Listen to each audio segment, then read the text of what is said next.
ಅಶ್ವಿನಿಯನ್ನ ಯಾಕೆ ಬೆಂಬಲಿಸ್ತಾ ಇದೆ ಕರವೇ? ಏನು ಬಿಗ್ ಬಾಸ್ ಹೋದರೇನು ಇಂಡಿಯಾ ಪಾಕಿಸ್ತಾನ ಮ್ಯಾಚ್ ಗೆದ್ದು ಬಂದ್ರ? ಸುದೀಪು ಈ ನಾಡು ಕಂಡಂತ ಒಬ್ಬ ಅದ್ಭುತವಾದ ನಟ.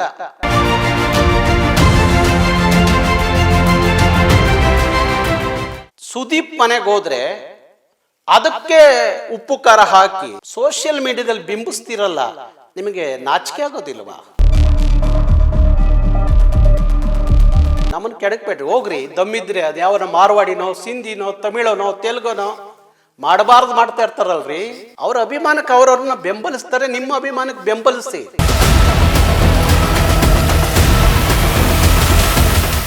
ನಮಸ್ತೆ ಕನ್ನಡಿಗರೇ, ನಮಸ್ತೆ.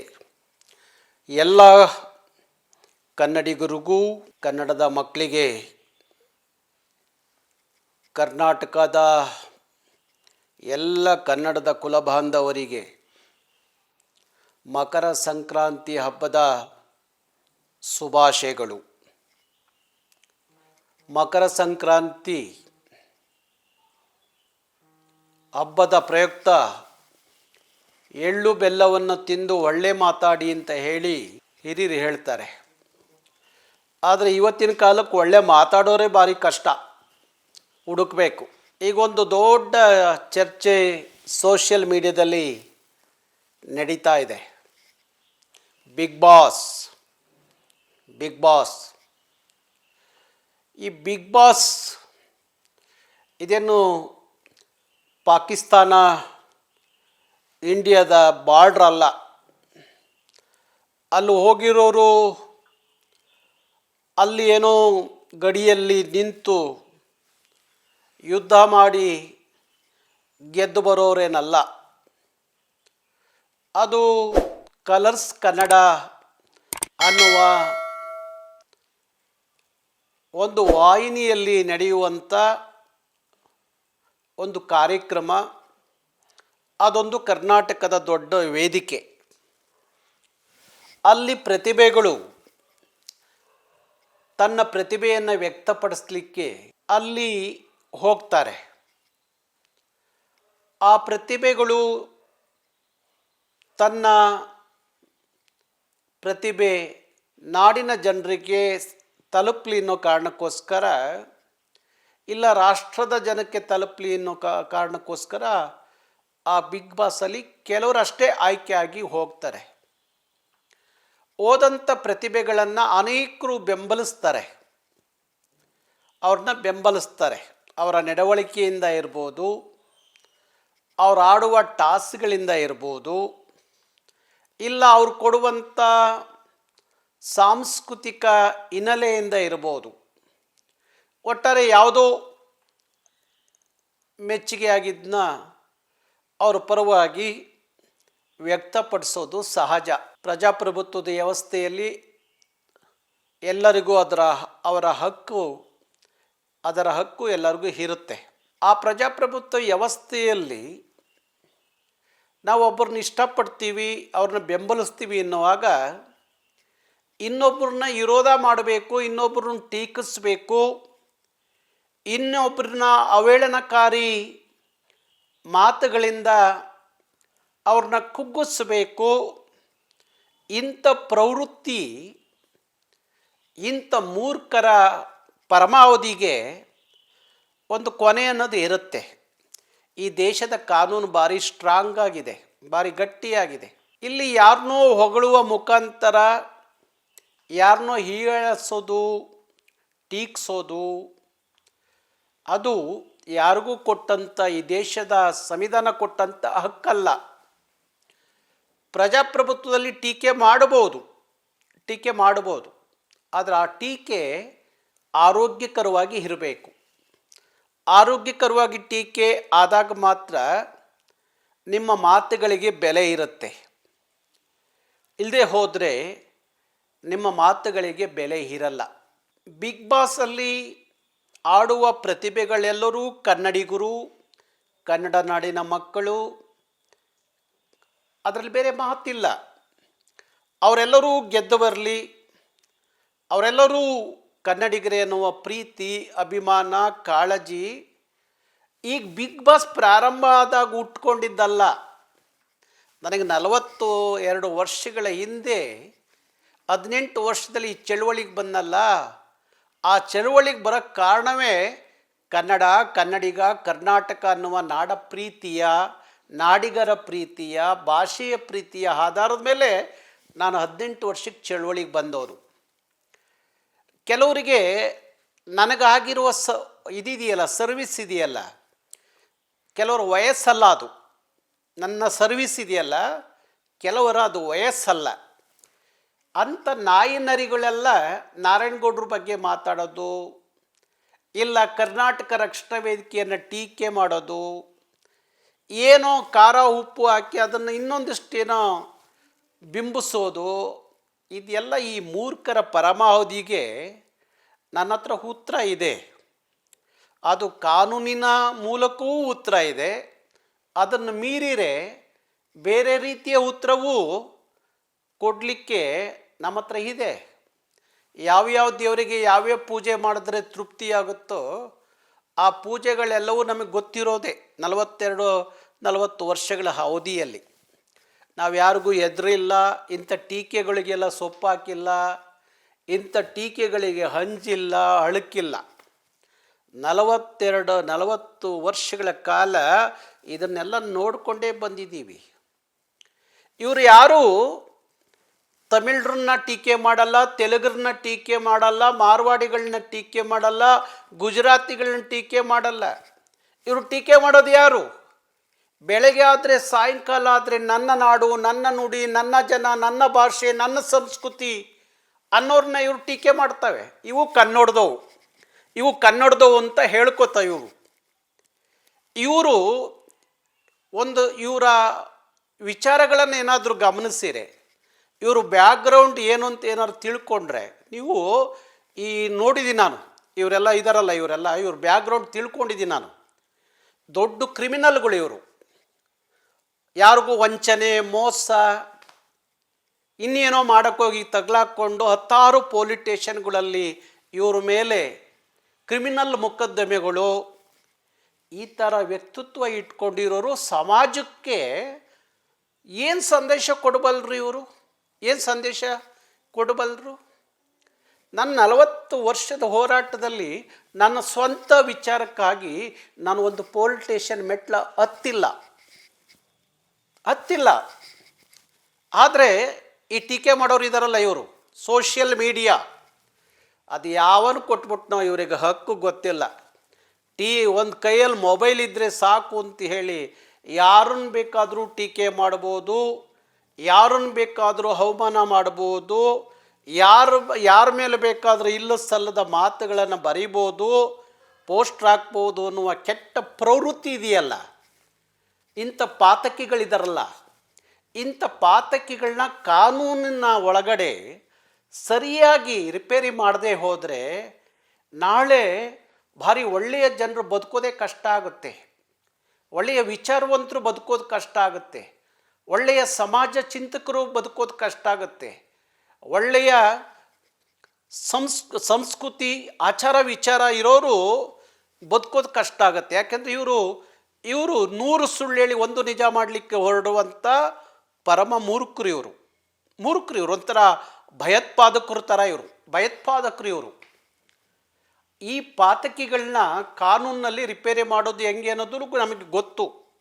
ಅದಕ್ಕಾಗಿ ನಾನು ಎಲ್ಲರ ಪೋಸ್ಟ್ರು ಮತ್ತು ಎಲ್ಲರ ಇದನ್ನು ತೆಗಿತಾ ಇದ್ದೀವಿ. ನಮ್ಮ ಕಾನೂನು ಘಟಕ 16 ಜನ ವಕೀಲರು ಆ ಕೆಲಸ ಮಾಡ್ತವ್ರೆ.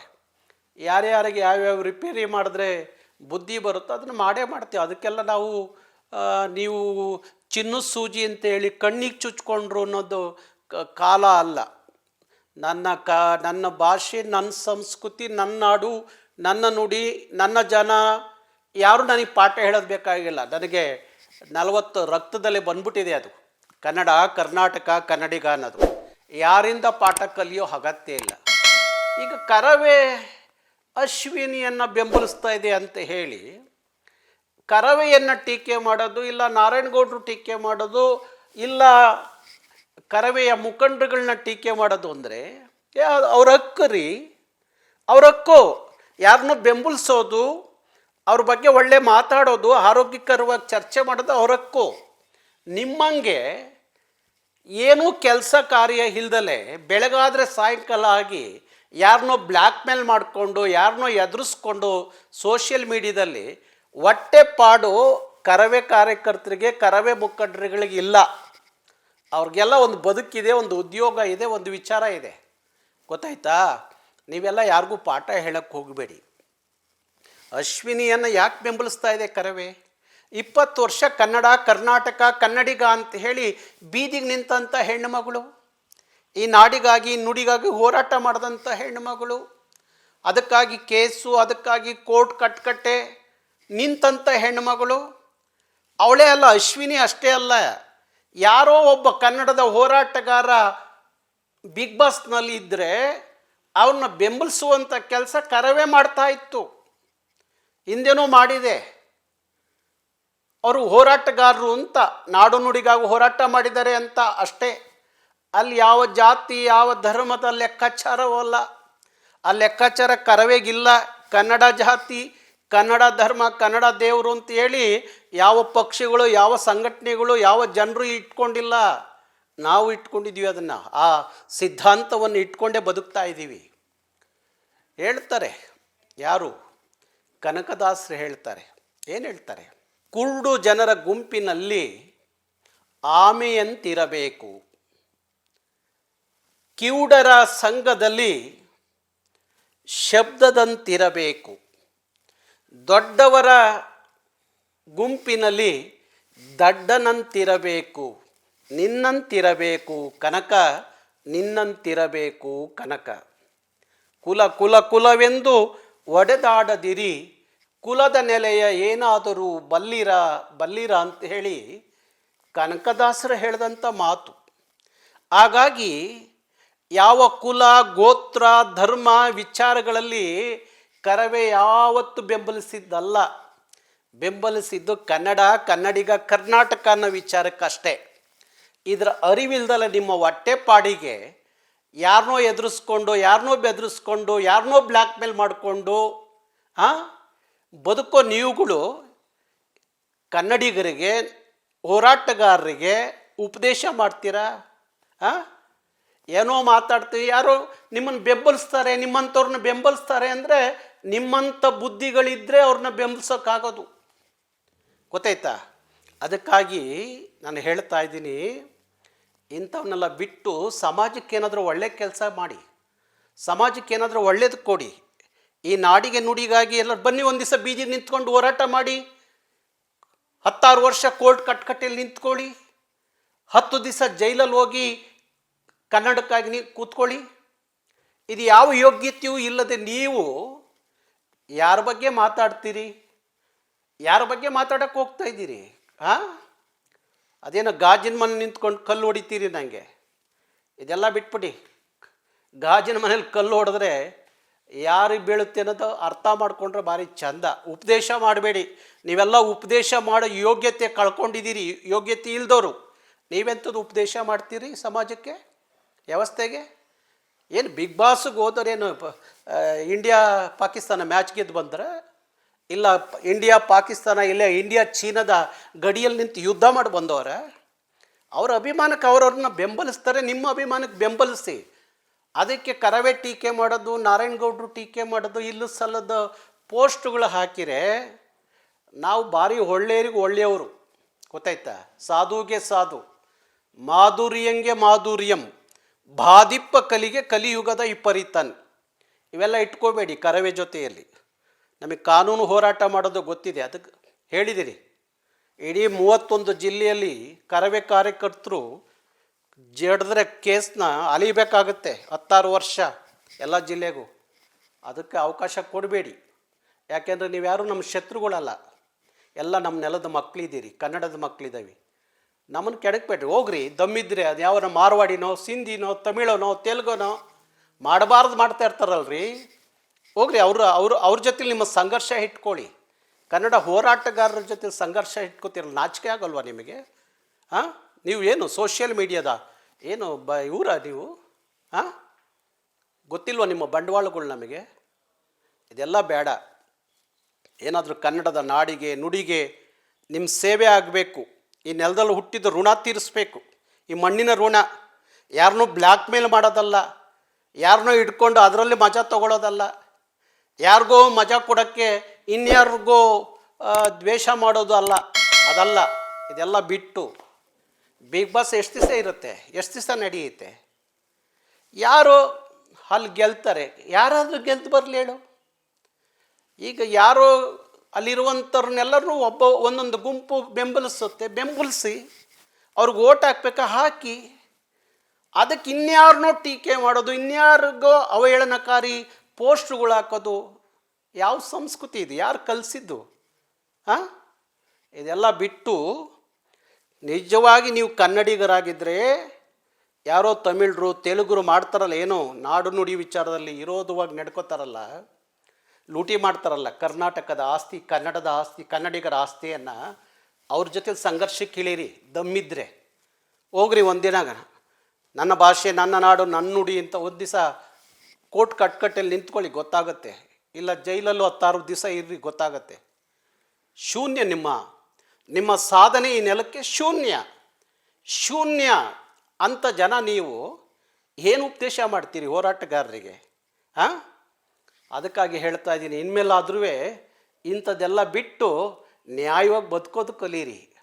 ಆಗ ಬದುಕಿರು ಮಾತ್ರ ಈ ನೆಲದಲ್ಲಿ ನಿಮ್ಮ ಬದುಕು. ಇಲ್ಲದೆ ಹೋದರೆ ಭಾರಿ ಕಷ್ಟ ಆಗುತ್ತೆ. ನಾನು ನೋಡಿದೆ, ನಾನು ಬಿಗ್ ಬಾಸು ನೋಡೋದಿಲ್ಲ, ಸೋಷಿಯಲ್ ಮೀಡಿಯಾದಲ್ಲಿ ಫೇಸ್ಬುಕ್ಕು ವಾಟ್ಸಪ್ಗಳು ಯಾರು ಹೇಳಿದ್ರೆ ನೋಡ್ತೀನಿ, ಅದನ್ನು ನೋಡಲ್ಲ. ನನ್ನದೇ ಆದಂಥ ಕೆಲಸ ತುಂಬ ಇದೆ. ನಾನು ಈ ನಾಡು ನುಡಿ, ನೆಲ, ಜಲ, ಭಾಷೆ, ಸಂಸ್ಕೃತಿ, ಈ ನಾಡಿನ ಮಕ್ಕಳು ಭವಿಷ್ಯ ಬದುಕು ಅಂತೇಳಿ 24 ಗಂಟೆ ಯಾವನಾದರೂ ಕರ್ನಾಟಕದಲ್ಲಿ ಜಪ ಮಾಡ್ತಾನೆ ಅಂದರೆ ಅದು ನಾನು. ನನ್ನ ಮಗನ ಮದುವೆಯೇ ಆಹ್ವಾನ ಪತ್ರಿಕೆ ಕೊಡೋಕ್ಕೆ ಸುದೀಪ್ ಮನೆಗೆ ಹೋದರೆ ಅದಕ್ಕೆ ಉಪ್ಪು ಖಾರ ಹಾಕಿ, ಅದಕ್ಕೆ ಇನ್ನೇನೋ ಕತೆ ಕಟ್ಟಿ ಸೋಷಿಯಲ್ ಮೀಡಿಯಾದಲ್ಲಿ ಬಿಂಬಿಸ್ತಿರಲ್ಲ, ನಿಮಗೆ ನಾಚಿಕೆ ಆಗೋದಿಲ್ವಾ? ಹಾಂ, ಒಬ್ಬ ದೊಡ್ಡ ನಟ, ಕರ್ನಾಟಕದ ಒಬ್ಬ ದೊಡ್ಡ ನಟ, ಒಂದು ದೊಡ್ಡ ಶೋ, ದೊಡ್ಡ ಚಾನಲ್, ಅದರಲ್ಲಿ ಯಾರು ಮಾತು ಕೇಳ್ತಾರೆ ಅವರು? ಹಾಂ, ಯಾವುದೋ ಮ್ಯಾಚ್ ಫಿಕ್ಸ್ ಮಾಡೋಕ್ಕೆ ಹೋಗ್ತಾರಾ ಮಧ್ಯರಾತ್ರಿ? ನಾನು ಹೋಗಿರೋದು 6 ಗಂಟೆಯಲ್ಲಿ ಅವ್ರ ಮನೆಗೆ ಇನ್ವಿಟೇಷನ್ ಕೊಡೋಕ್ಕೆ ಹೋದರೆ ಮಧ್ಯರಾತ್ರಿಲಿ ಹೋಗಿದ್ರಂತೆ ನಾರಾಯಣಗೌಡರು. ಎಂಥ ಸಮಾಜಕ್ಕೆ ಎಂಥ ಸಂದೇಶ ಕೊಡ್ತೀರಿ ನೀವು? ಹಾಂ, ಎಂಥ ಸಂದೇಶ ಕೊಡ್ತೀರಿ ನೀವು? ಉಪದೇಶ ಮಾಡ್ತೀರಿ ನೀವು? ನನ್ನ ಮಗನ ಮದುವೆಯ ಆಹ್ವಾನ ಪತ್ರಿಕೆಯನ್ನು 2 ತಿಂಗಳಿಂದ ಕೊಡ್ತಾ ಇದ್ದೀನಿ ನಾನು. ನನ್ನ ನಾಡಿನ ಎಲ್ಲ ಕ್ಷೇತ್ರದ ಗಣ್ಯರಿಗೆ ಆಹ್ವಾನ ಪತ್ರಿಕೆ ದಿನನಿತ್ಯ ಕೊಡ್ತಾ ಇದ್ದೀನಿ. ಅದರ ಫೋಟೋಗಳನ್ನು ದಿನನಿತ್ಯ ಸೋಷಿಯಲ್ ಮೀಡಿಯಾದಲ್ಲಿ ಹಾಕ್ತಾ ಇದ್ದಾರೆ. ಹಾಗೆ ಸುದೀಪ್ ಮನೆಗೆ ಹೋಗಿ ಇನ್ವಿಟೇಷನ್ ಕೊಡೋಕ್ಕೆ ಹೋದರೆ ಅದಕ್ಕೆ ಇನ್ನೇನೋ ಕತೆ ಕಟ್ಟಿ ಸಮಾಜಕ್ಕೆ, ಜನರಿಗೆ ಇನ್ನೇನೋ ಕೆಟ್ಟ ತಪ್ಪ ಸಂದೇಶ ಕೊಡ್ತಿರಲ್ಲ. ಯಾರ್ರೀ ನೀವೆಲ್ಲ? ಹಾಂ, ನೀವೆಲ್ಲ ಪರಪ್ ನಗರ ಜೈಲಲ್ಲಿ ಇರಬೇಕಾಗಿತ್ತು, ಕ್ರಿಮಿನಲ್ಗಳು ನೀವು. ನಮ್ಮ ಜನನೂ ಹಾಗೆ ಇದ್ದಾರೆ. ಜನ ಮಾಡಲು, ಜಾತ್ರೆ ಮಾಡಲು ಅಂಥೇಳಿ ಇಂಥ ಕ್ರಿಮಿನಲ್ಗಳನ್ನೆಲ್ಲ ಬೆಳೆಸ್ಬೇಡ್ರಿ. ಇವ್ರು ನಾಳೆ ನಿಮಗೂ ಮಾರಕ, ಈ ನಾಡಿಗೂ ಮಾರಕ. ಇವರು ಇಂಥ ಪಾಪಿಗಳನ್ನೆಲ್ಲ ಬೆಳೆಸೋಕ್ಕೆ ಹೋಗಬೇಡಿ ನೀವೆಲ್ಲ, ಗೊತ್ತಾಯ್ತಾ? ಸಮಾಜಕ್ಕೆ ಇವರಿಂದ ಏನು ಒಳ್ಳೆಯದಂತೂ ಆಗೋದಿಲ್ಲ. ಸಮಾಜ ಪಾತಕಿಗಳು, ಘಾತಕರು ಇವರೆಲ್ಲ. ಹಾಗಾಗಿ ಇಂಥ ಪೊಳ್ಳು ಸ್ಟೇಟ್ಮೆಂಟ್ಗಳನ್ನು ನೋಡಿ ಅವ್ರಿಗೆ ಇನ್ನೊಂದಷ್ಟು ಹೆಚ್ಚು ನೀವು ಮಹತ್ವ ಕೊಡೋಕ್ಕೆ ಹೋಗಬೇಡಿ, ಗೊತ್ತಾಯ್ತಾ? ಇಂಥವ್ರನ್ನ ಯಾರನ್ನಾದರೂ ಬೆಂಬಲಿಸ್ತಾರೆ ಅಂದರೆ ನೀವು ಅಂಥ ಮನಸ್ಥಿತಿ ಇದ್ದರೆ ಮಾತ್ರ ಅಂಥವ್ರನ್ನ ಬೆಂಬಲಿಸೋಕ್ಕಾಗೋದು. ಹಾಗಾಗಿ ಹೇಳ್ತಾ ಇದ್ದೀನಿ, ನನ್ನ ನಾಡಿನ ಜನರಿಗೆ ಹೇಳ್ತಾ ಇದ್ದೀನಿ, ಕನ್ನಡಿಗರಿಗೆ ಹೇಳ್ತಾ ಇದ್ದೀನಿ, ಸುದೀಪು ಈ ನಾಡು ಕಂಡಂಥ ಒಬ್ಬ ಅದ್ಭುತವಾದ ನಟ. ಅವನದೇ ಆದಂಥ ಒಂದು ದೊಡ್ಡ ಹೆಸರಿದೆ ಕರ್ನಾಟಕದಲ್ಲಿ. ಇವತ್ತು ಕಲರ್ಸ್ ಕನ್ನಡದಲ್ಲಿ ದೊಡ್ಡ ದೊಡ್ಡ ಕಾರ್ಯಕ್ರಮಗಳು ಬರ್ತವೆ, ದೊಡ್ಡ ಶೋ. ಇವತ್ತು ಬಿಗ್ ಬಾಸ್ ಅನ್ನೋದು ಬಹುತೇಕರಿಗೆ, ನೆಲದ ಮಕ್ಕಳಿಗೆ ತನ್ನ ಪ್ರತಿಭೆಯನ್ನು ತೋರಿಸ್ಕೊಳ್ಳಿಕ್ಕೆ ಒಂದು ದೊಡ್ಡ ವೇದಿಕೆ. ಅದನ್ನು ಇನ್ನೇನೋ ದೊಡ್ಡದಾಗಿ ಬಿಂಬಿಸೋಕ್ಕೆ ಹೋಗಬೇಡಿ, ಗೊತ್ತಾಯ್ತಾ? ಯಾರ ವ್ಯಕ್ತಿತ್ವವನ್ನು ನಿಮ್ಮಂಥ ಕ್ರಿಮಿನಲ್ಗಳಿಂದ ಕಡಿಮೆ ಆಗುತ್ತೆ, ಕಡಿಮೆ ಮಾಡ್ತೀವಿ ಅಂತ ಹೇಳಿ ನೀವೇನಾರು ಕನಸು ಕಟ್ಕೊಂಡ್ರೆ ಅದು ಮೂರ್ಖರ ಕನಸು ಅಷ್ಟೇ. ಗೊತ್ತಾಯ್ತಾ? ಸುದೀಪ್ ಬೆಳೆದು ನಿಂತಿದ್ದಾರೆ. ನಾರಾಯಣಗೌಡರು 40 ವರ್ಷಗಳ ಕಾಲ ಬೀದಿಲಿ ಹೋರಾಟ ಮಾಡಿ ನಾರಾಯಣಗೌಡರು ಈ ನೆಲದ ಎಲ್ಲ ಜನರಿಗೆ, ನೆಲದ ಅಷ್ಟೇ ಅಲ್ಲ, ಪಕ್ಕದ ಮಹಾರಾಷ್ಟ್ರ, ಗೋವಾ, ಪಕ್ಕದ ತಮಿಳ್ನಾಡು, ಆಂಧ್ರ, ದೆಹಲಿಯ ಎಲ್ಲರಿಗೂ ನಾರಾಯಣಗೌಡರು ಏನು ಅಂತ ಗೊತ್ತಿರುವಾಗ ನೀವು ಯಾರ್ರೀ ನೀವು? ಕಲ್ಲು ಹೊಡಿತಾರೆ.